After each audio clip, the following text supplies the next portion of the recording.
How do I, 30 female, explain to my sister-in-law, 28 female, that she needs to worry about her son, 2 male? My sister-in-law, we'll call her M, has been married for 3 years and had her son, H, 2.5 years ago. M lived with her mother and grandmother because she works minimum wage, and her husband lives in a different city and visits for a weekend every 6 weeks or so. He's unemployed and clearly uninterested in H. In March this year, M's mother died suddenly, and it's obviously ripped a hole through the whole family. She did most of the childcare. I can actually count on one hand the number of times I've seen M and H in the same room. While M's mother was in the hospital days before her death, M approached my husband and I, both committedly child-free, and asked us to adopt H because she can't handle it anymore. The whole family rallied together to convince her now isn't the time to abandon her son. Besides, my husband and I earn enough for us to live comfortably as a couple, but we couldn't afford to raise a child without drastic career changes. However, it feels like M's mind was made up at that point and she's been mentally checked out since then. Losing her mother is a tragedy, of course. I lost mine a few years ago as well, but H is suffering for it. My husband and I have long suspected H may be developmentally delayed or on the spectrum. H's father is autistic, but on the very low end of the spectrum. I had no idea until someone told me, and I'm a licensed psychologist, although that's not my current career field. Some of H's concerning behavior is 1. He rhythmically rocks and bangs his head on things. A doctor once said babies do this to soothe themselves, but he sometimes does it so hard he knocks himself out. But he's smiling while doing it and seemingly not unhappy, distressed. 2. He's 2 years and 4 months old and he doesn't speak unless he absolutely needs to communicate something, saying, juice, when thirsty or poo, when his diaper is full. He knows very few words and can't say more than 2 consecutively. He doesn't respond to, come here, sit, look here, clap hands, etc. He just looks confused. He mumbles gibberish words a lot though, but doesn't use clear language unless he needs something. 3. H has only eaten solid food twice in his life. M feeds him mushy baby food and full sugar fruit juices and about 500 ml of strawberry milk a day. When we babysit him, we try to give him solids but he just holds it in his mouth and doesn't know what to do with it. He can walk around like that for hours until you take the food out his mouth again. 4. When barefoot, H exclusively walks on his toes. 5. The other day, he cocked his head to the TV like he was struggling to hear, and when we checked his ears, they were black and completely blocked up. 6. While at work, H is left at home with his great-grandmother, 89, who has the beginnings of dementia and sometimes doesn't even know H is in the house with her. 7. When anything negative is said to H, like no, or don't do that, like if he wants to play with the stove, he immediately runs around and finds things to throw or break. He doesn't get upset at any other time, not even if he's Hearst himself. Neither M nor her husband play with H. They set up Cocomelon on Netflix and leave it at that. They buy him toys all the time, but expect him to entertain himself with them. They also fight all the time and can't go a full 24 hours without a screaming match, all in front of H.M.'s mother had life insurance policies that paid out, and now she has enough money to buy a house and not work for a few years. The biggest concern was what happened last night though and kept me awake for hours worrying. We offered to babysit H for the night and brought him to our house. He wouldn't eat or drink the whole day, and refused anything we tried to give him, even baby food and his favorite juice. When we picked him up, he looked a bit dirty so we wanted to give him a bath, and when we took his diaper off, it was full of SHT. After getting him cleaned up, we played in the yard with him all day, and he looked to be having the time of his life. He had loads of energy and seemed to not want the playing to end enough to have a nap throughout the day. At 8:30, when he was obviously tired, we dimmed the lights and took him to the bed and he immediately flew into a panic like I've never seen before. He started doing this internal scream and sounded like a possessed demon, face turning red and crying. He said his grandmother's name, the one who died, over and over and over without a single second break for over 2 hours until his voice was so hoarse and scratchy that he passed out sitting up from exhaustion. Nothing we could do would soothe him. He didn't want to be put down or out of our arms, didn't want Cocomelon, food, drink, his toys. Just pure screaming repetitive hysterics until his brain shut off. At that point, I was ready to call M and give her an earful about H needing some kind of intervention, but didn't think anything I could say would make a difference in her. We would involve CPS, but they'd probably take him away and strip him of everyone he's familiar with. My husband and I are staunch in our child-free stance, but even we have felt like we're monsters to not take H in. We really just don't have the financial means to look after him properly, especially if he's going to need special needs care. How can we convince M to wake up and get her act together? We've tried talking to her in the past, but she just says she's doing her best and for people to leave her alone. Too long did not read. My sister-in-law is neglecting her son and we don't know how to help either of them. I understand that you don't want to take over raising your SIL's child, but if that's the case, then you need to contact CPS.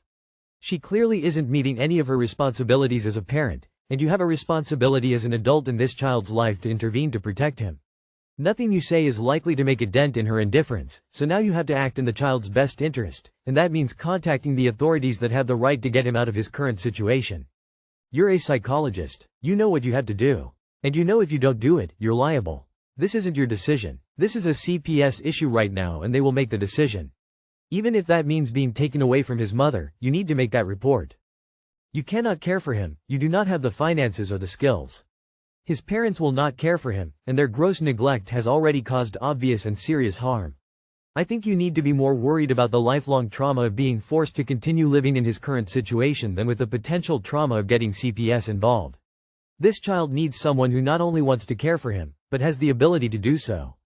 You have listed the things which are clearly an appallingly neglectful and dangerous situation for this poor little boy, and yet you haven't called any authorities once? How do you think giving the woman an earful is going to make a shit's difference? Thank God you do not have children. Please call CPS yesterday. You had better hope that if they involve the police you are not listed as enabling this neglect, although personally I would arrest you too. If ever I read a post that I want to be fake, this is it. 1. If you call CPS, they will offer for you and your husband to be a kinship placement for age. 2. You stated that you and your husband would take age in if you weren't worried about how it will affect your financial situation. Look into if your jurisdiction pays foster families in kinship placements. It's possible that the state will pay you to take him in more once they get him diagnosed. 3. CPS will get that boy into early intervention services that he badly needs. They will also likely direct mom towards grief counseling and individual therapy. Call CPS. If you won't look after him yourself, there isn't any other choice. My 25 female boyfriend, 30 male, wants me to be in a financial throuple with his mom. I, 25 female, have been with my boyfriend, 30 male, for 2 years and have lived together for 1.5 years. 2 days ago I was talking to him about how I would like to sit down and discuss our future and financial goals as a couple. I told him that I've heard financial disagreements are the #1 reason why couples break up, get divorced. We have talked about marriage in the past and he mentions having my proposal lined up. I want us to be on the same page as much as possible so once we are married it's smooth sailing. I recently heard a story on here about how a girlfriend was upset that she was secretly paying rent to her boyfriend's mom, which had me thinking. When my boyfriend moved back from college, he lived with his mom for a little in his childhood home. He then decided he wanted to buy a house and his mom and him decided that it would be best for his mom to move out and him take over his childhood home. His mom bought a new home.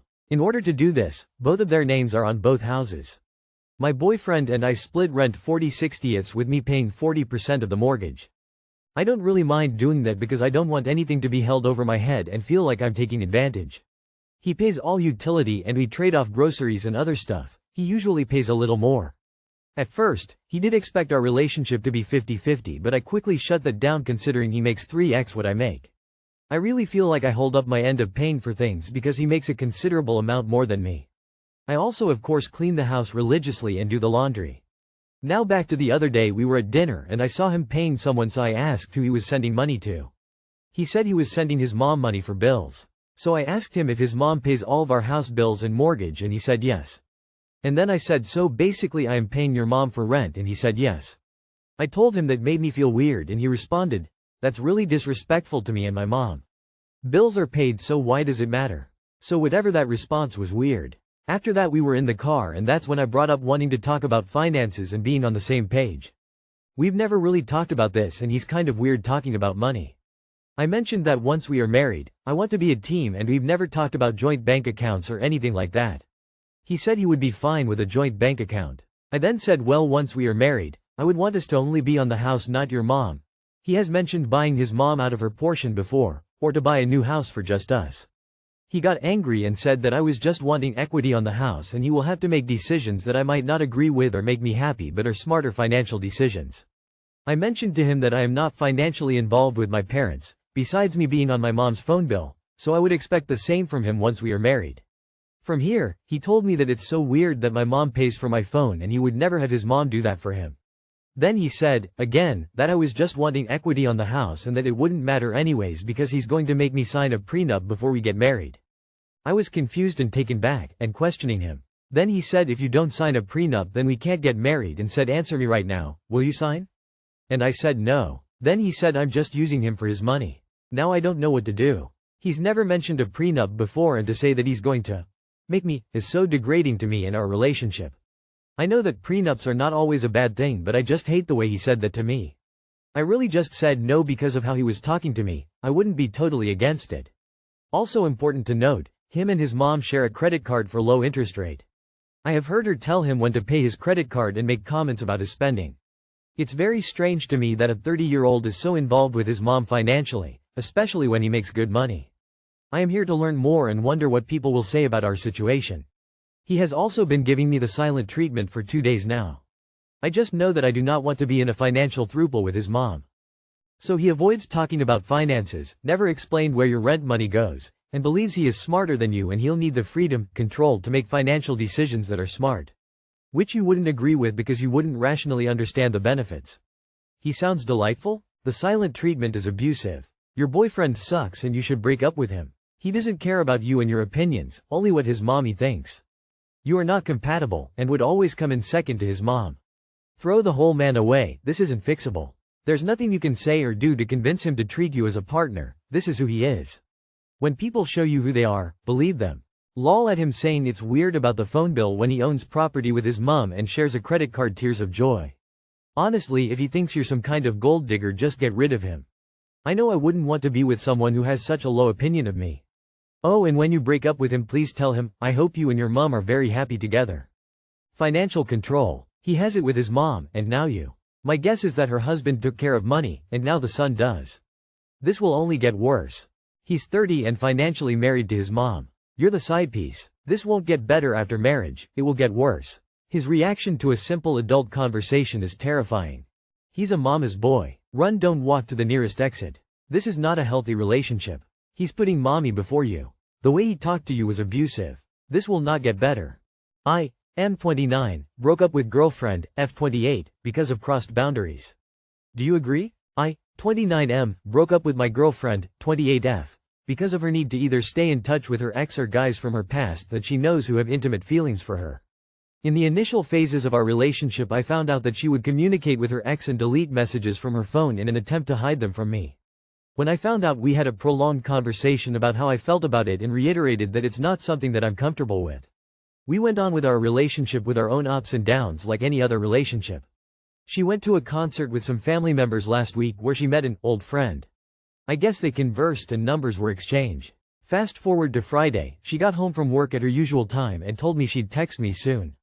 After 2 hours of her being away, I called to check in, which is when I was told, by her, that she was outside with the same old friend that she met on Saturday. When I asked about the conversation, she mentioned how they were catching up and how the guy mentioned how much he liked her from the Saturday night when they met.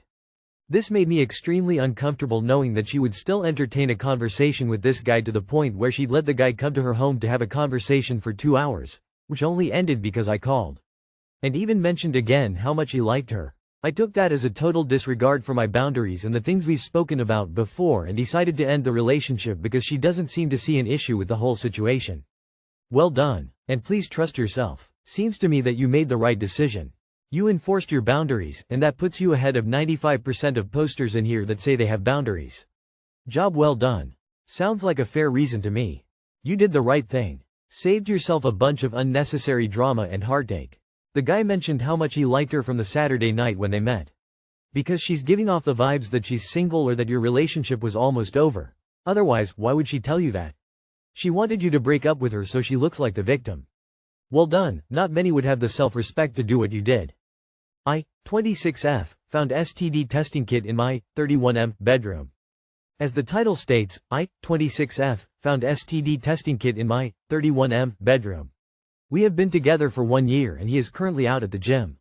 I went to tidy up his room for him and put his clothes away when I found the kit on the top shelf of his wardrobe, not hidden, was at the front. He has moved into this house since we have been together and it is addressed to his new house. He is the only person who lives here and it is addressed to him. Opened but unused. Of course I am going to ask him about it as soon as he gets home, but what do I say? What do I ask? Is it okay to ask to see his phone? Is he cheating on me? He got a test done early in our relationship, so there is no reason for him to have this, surely? Help. TLR found STD kit in boyfriend's wardrobe whilst he is out. Not sure how to bring this up. Does it mean he is cheating? Update. So I spoke with him when he got back from the gym and he at first looked surprised that I had found it, and explained that in his previous relationship he found out he was the side guy 6 months in. He has already told me about this before, and because of the cheating, he gets paranoid so he gets a yearly test. I asked him if he is worried I would cheat on him. He said yes, but he wouldn't explicitly ask for reassurance because he said his insecurity is not my problem. He showed me he actually got the test done in person last month, and it was clear. I did get very upset about it and ended up asking to look at his phone, but he refused. He said he is willing to provide me with evidence and reassurance, but his boundary is that nobody goes through his phone or it's over. I ended up dropping it. He cuddled me, told me he completely understands my concerns and gave me reassurance that he would never do anything to hurt me. Still feeling insecure, but at least my concerns were heard and he explained and answered any questions I have. 1. There is a reason he bought it. 2. Stop waiting on men. He's capable of putting his own clothes away and cleaning up his own mess. 3. Get your own STI testing done at a doctor's office. Edit spelling. He ordered a test after having tested at the start of your relationship. Don't buy any excuses. There isn't one. My guess? He'll say he just wanted to be doubly sure for your sake. If that were true, he would have told you.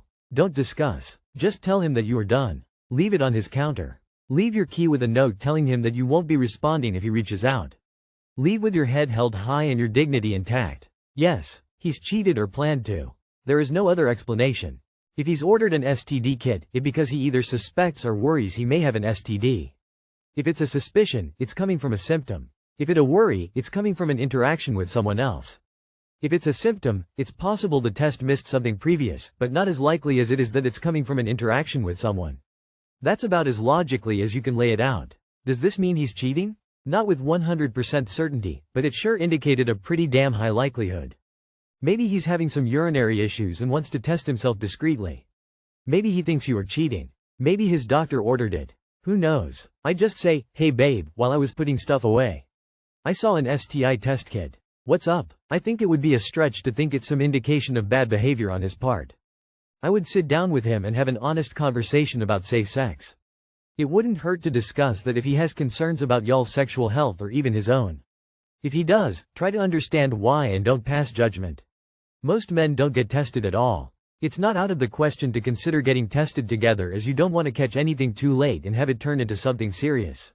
It is recommended to get tested once a year even in a monogamous relationship, as some STDs can lay dormant for months or even years before they actually show up on testing. If you have concerns about infidelity, then I'd recommend getting yourself checked out for a full panel and then coming back to him and discussing your results and concerns, whether something is flagged or not. This is nuts. Maybe he's noticed a rash and wants to check. Maybe he's had a flare-up. Maybe he just likes to check once in a while, like I do. He may be cheating, he is likely not. Talk to him.